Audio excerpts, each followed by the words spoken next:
बांग्लादेश में हिंदुओं पर अत्याचार दिन प्रतिदिन बढ़ते जा रहे हैं। इस्कॉन के चीफ हिरासत में ले लिए जाते हैं और उसके बाद कई गांव जो चटगांव व दूसरे इलाकों के साथ सटे हुए थे, वहां पर प्रॉपर्टी को लूट लिया जाता है, घर जला दिए जाते हैं, कई हिंदुओं की हत्या की जाती है। आखिर बांग्लादेश में ऐसा क्यों हो रहा है?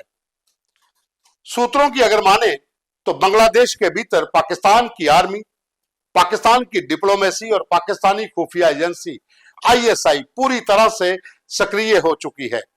ये तस्वीरें आप अपनी स्क्रीन पर इस समय देख रहे हैं, ये तस्वीरें हैं ढाका में पाकिस्तानी खुफिया एजेंसी आईएसआई के सेफ हाउस की। यहां पर पाकिस्तानी हाई कमिश्नर के साथ बांग्लादेश की कट्टर जमायते इस्लामी के वो लोग हैं जो यहां पर अत्याचार कर रहे हैं, हिंदुओं के खिलाफ लोगों को भड़का रहे हैं। हालांकि पाकिस्तान की जो बांग्लादेश की जो अंतरिम सरकार है, उनका जो नेतृत्व है वो मोहम्मद यूनुस कर रहे हैं, लेकिन कंट्रोल जो है वो बांग्लादेश की आर्मी के चीफ बकार उज़्जामा के पास है। और ये पूरी साजिश रची जा रही है वहां पर 1971 का बदला लेने की।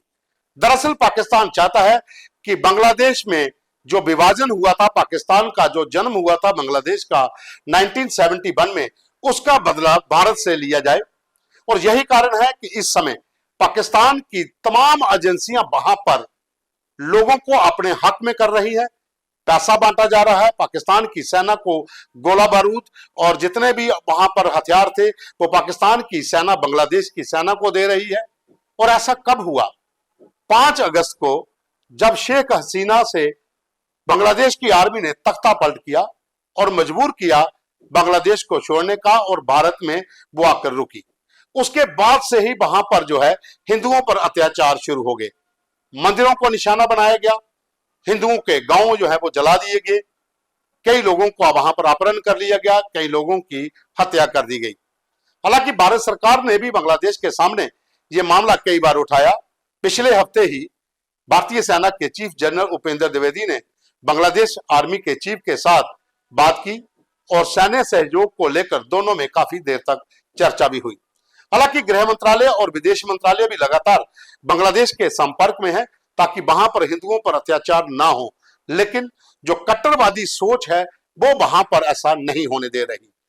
और ये बड़ी मजेदार बात आपको ये भी बता दूं कि जब से बांग्लादेश का जन्म हुआ है, लगभग 53 साल पहले ऐसा पहली बार हुआ है कि पाकिस्तान का कोई कार्गो जहाज चटगांव बंदरगाह के ऊपर पहुंचा है।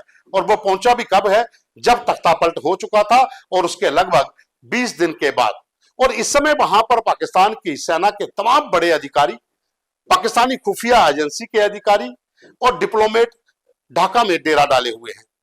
और जो कट्टर जमात वहां पर जमायते इस्लामी है, उन संगठनों के जितने भी वहां पर जो कट्टरवादी मौलवी हैं, जो आतंकी गतिविधियों में शामिल भी रहे हैं, उनके साथ बैठकें हो रही हैं।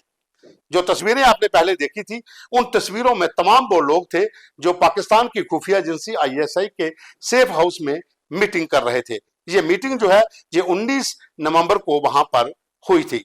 अगर हम बात करें इस समय वहां पर क्या स्थिति है, तो पूरी तरह से बांग्लादेश की आर्मी का कंट्रोल जो है वो पाकिस्तान के जो लोग वहां पर बैठे हुए हैं वो कर रहे हैं। और वो ऐसा इसलिए कर रहे हैं क्योंकि भारत का जो बांग्लादेश के साथ संबंध था, जो वहां पर दोनों के बीच एक आपसी सहयोग बना हुआ था, उसको कम किया जाए, यानी कि भारत के दबदबे को कम करना है। और पाकिस्तान चाहता है कि पूरी तरीके से वहां की पॉलिटिक्स, वहां की फौज, उसका कंट्रोल जो है वो पाकिस्तान के वो लोग कर सके जो ढाका में बैठे हुए हैं।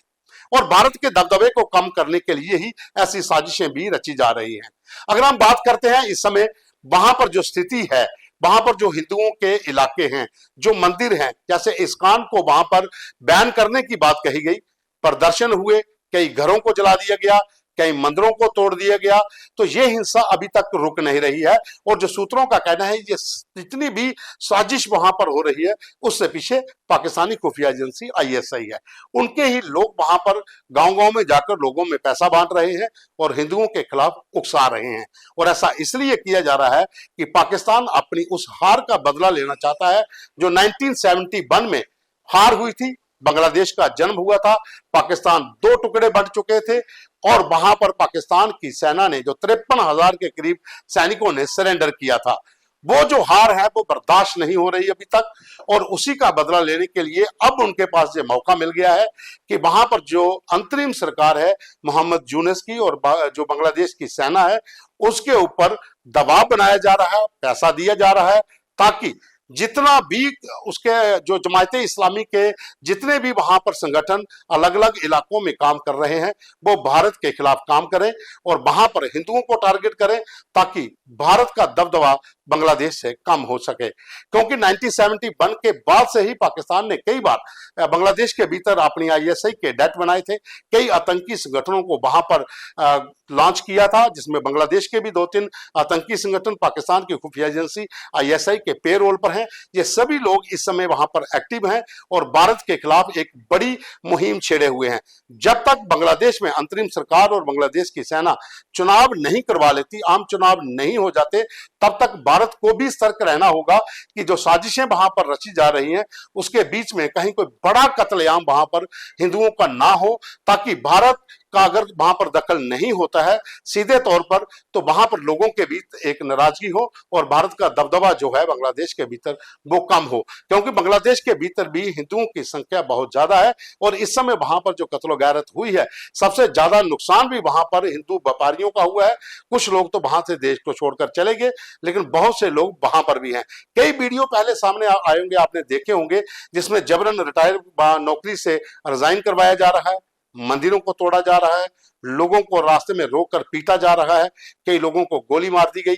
तो ये तमाम वीडियो जो बाहर निकले, जो वायरल हुए, उसके बाद से ये कयास लगना शुरू हो गए थे कि पाकिस्तान पूरी तरह से बांग्लादेश में कंट्रोल चाहता है ताकि भारत का दबदबा कम हो और वो वहां पर डिप्लोमेसी और पाकिस्तानी खुफिया एजेंसी ISI और पाकिस्तान की सेना, उनके तमाम लोग जो हैं वो ढाका, चटगांव व दूसरे शहर हैं उसके अंदर वो सक्रिय हो चुके हैं और भारत के खिलाफ एक बड़ी साजिश को रचा जा रहा है। जैसा मैंने पहले कहा कि भारत को तब तक सतर्क रहने की ज्यादा जरूरत है जब तक वहां पर आम चुनाव नहीं हो जाते। अभी के लिए बस इतना ही, धन्यवाद।